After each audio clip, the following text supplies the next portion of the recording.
ನೀವೇ 40 ವರ್ಷ 50 ವರ್ಷ ಇದ್ಬಿಟ್ರೆ ರಾಜಕೀಯ ಅಲ್ಲ.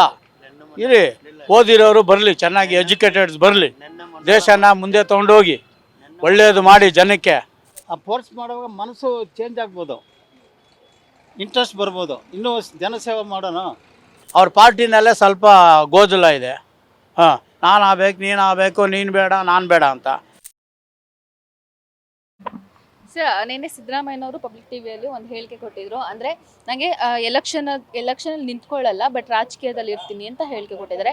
ಹಿತೈಷಿಗಳು ಮತ್ತು ಸ್ನೇಹಿತರು ಹಿಂಸೆ ಮಾಡಿದ್ರೆ ಯೋಚನೆ ಮಾಡ್ತೀನಿ ಅಂತ ಹೇಳಿದ್ದಾರೆ. ಅಂದರೆ ಅವ್ರು ಹೇಳದೆ ಯೋಚನೆ ಮಾಡ್ತೀನಿ ಅಂತ ಹೇಳಿದ್ದಾರೆ. ಲಾಸ್ಟ್ ಎಲೆಕ್ಷನಲ್ಲೂ ಕೂಡ ಇದೇ ಥರ ಹೇಳಿದರು, ರಾಜಕೀಯದಲ್ಲಿ ಇರ್ತೀನಿ, ಎಲೆಕ್ಷನ್ ನಿಲ್ಲಲ್ಲ ಅಂತ. ಸೊ ಇದ್ರ ಬಗ್ಗೆ ಏನು ಹೇಳ್ತೀರಾ ಅಂತ ಹೇಳಿ.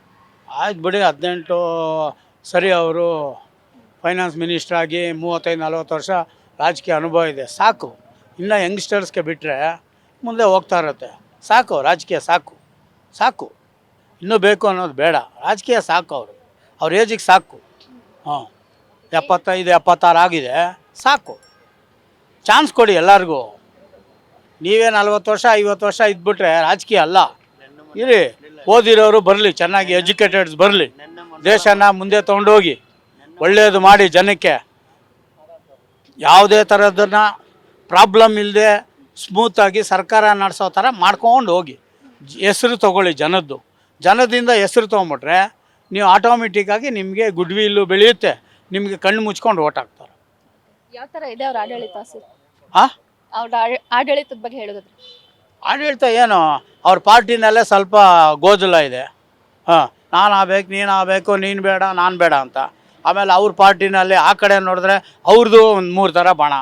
ಈ ಜನದಲ್ಲಿ ರಾಜಕೀಯದಲ್ಲಿ ಎಲ್ಲ ಸೀನಿಯರ್ಸು ಒಂದೇ ಜಗಳ ಆಡ್ತಾ ಇದ್ದಾರೆ.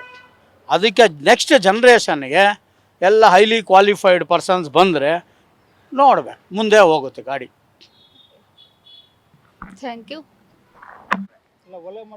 ಸರ್. ಸಿದ್ದರಾಮಯ್ಯನವರು ಕಳೆದ ಎಲೆಕ್ಷನಲ್ಲಿ ಕೂಡ ಹೇಳಿದ್ರು, ಅಂದರೆ ನಾನು ರಾಜಕೀಯದಲ್ಲಿ ಎಲೆಕ್ಷನ್ ನಿಂತ್ಕೊಳ್ಳಲ್ಲ, ರಾಜಕೀಯದಲ್ಲಿ ಇರ್ತೀನಿ ಅಂತ ಹೇಳಿದ್ರು. ಸೊ ಇವಾಗಲೂ ಕೂಡ ಅದೇ ಮಾತನ್ನ ಹೇಳಿದ್ದಾರೆ ಒಂದು ವಾಹಿನಿಯಲ್ಲಿ. ಅಂದರೆ ಏನು ರಾಜಕೀಯದಲ್ಲಿ ಇಂಟ್ರೆಸ್ಟ್ ಇದೆ, ಬಟ್ ಅಂದರೆ ರಾಜಕೀಯದಲ್ಲಿ ಇರ್ತಾರೆ, ಬಟ್ ಎಲೆಕ್ಷನ್ ನಿಂತ್ಕೊಳ್ಳಲ್ಲ ಅಂತ ಹೇಳಿದ್ದಾರೆ. ಅಂದರೆ ಜೊತೆಲಿರೋರು ಮತ್ತು ಜನಗಳು ಹೇಳಿದ್ರೆ ಮಾತ್ರ ಯೋಚನೆ ಮಾಡ್ತೀನಿ ಅಂತ ಹೇಳಿದ್ದಾರೆ. ನಿಮ್ಗೆ ಏನು ಅನ್ಸುತ್ತೆ, ಅವರು ರಾಜಕೀಯದಲ್ಲಿ ಮುಂದುವರಿಬೇಕು ಅಂತ ಅನ್ಸುತ್ತೆ? ಅದೇ ಮುಂದೆ ಬರಲಿ, ಮುಂದೆ ಬಂದು ಅವ್ರ ರಾಜಕೀಯದಲ್ಲಿ ಇಂಟ್ರೆಸ್ಟ್ ಇದೆ ಅಂತ ಇದು ಹೇಳ್ತಾ ಇದ್ರಲ್ವಾ. ಇನ್ನು ರಾಜಕೀಯದ ಇಂಟ್ರೆಸ್ಟ್ ಇದೆ ಅಂದರೆ ಅವರು ಎಮ್ ಎಲ್ ಎಗೆ ಕಂಟೆಸ್ಟ್ ಮಾಡಿದ್ರೆ ಒಳ್ಳೆಯದು. ಅಲ್ಲ, ಎಲೆಕ್ಷನ್ ನಿಂತ್ಕೊಳ್ಳಲ್ಲ ನಾನು ಅಂತ ಹೇಳ್ತಿದಾರಲ್ವ. ಅದು ಹೇಳ್ತಾರೆ. ಆಮೇಲೆ ಅಲ್ಲಿಗೆ ಅವ್ರಿಗೆ ಆ ಟೈಮಲ್ಲಿ ಇಂಟ್ರೆಸ್ಟ್ ಬರ್ಬೋದು. ಎಲೆಕ್ಷನ್ ಟೈಮಲ್ಲಿ ಅವರ ಇದು ಕಾರ್ಯಕರ್ತರು, ಅವ್ರ ಅಭಿಮಾನಿಗಳು, ಕಾರ್ಯಕರ್ತರು ಫೋರ್ಸ್ ಮಾಡ್ತಾರೆ. ಆ ಫೋರ್ಸ್ ಮಾಡುವಾಗ ಮನಸ್ಸು ಚೇಂಜ್ ಆಗ್ಬೋದು, ಇಂಟ್ರೆಸ್ಟ್ ಬರ್ಬೋದು, ಇನ್ನೂ ಜನಸೇವೆ ಮಾಡೋಣ, ಮುಂದಕ್ಕೆ ಇನ್ನೂ ಜನಸೇವೆ ಮಾಡೋಣ ಅಂತ ಮುಂದೆ ಬರ್ಬೋದು. ಇದು ನಿಂತ್ಕೋಬೋದು, ಹೇಳೋಕ್ಕಾಗಲ್ಲ. ಸಿಚುವೇಶನ್, ಆ ಸಂದರ್ಭ ಹೆಂಗಿರುತ್ತೆ ಹೇಳೋಕ್ಕಾಗಲ್ಲ. ಅವ್ರು ಬೇಡ ಅಂದ್ರೆ ಅವರ ಅಭಿಮಾನಿಗಳು ಬಿಡಬೇಕಲ್ವ, ಕಾರ್ಯಕರ್ತರು ಅಭಿಮಾನಿಗಳು. ಅದರಿಂದ ಅದು ಹೇಳಿ ನಿಂತ್ಕೋಬೋದು. ಅವ್ರ ಆಡಳಿತ ಯಾವ ಥರ ಇದೆ ಸರ್? ಆಡಳಿತ ಸ್ಲೋವಾಗಿ ಜನರಿಗೆ ತೊಂದರೆ ಇಲ್ಲ, ಬಟ್ ಇನ್ನೂ ಸ್ವಲ್ಪ ಡೆವಲಪ್ ಮಾಡಬೇಕು. ಇದು ಇನ್ಫ್ರಾಸ್ಟ್ರಕ್ಚರು ಚೆನ್ನಾಗಿ ಡೆವಲಪ್ ಮಾಡಬೇಕು.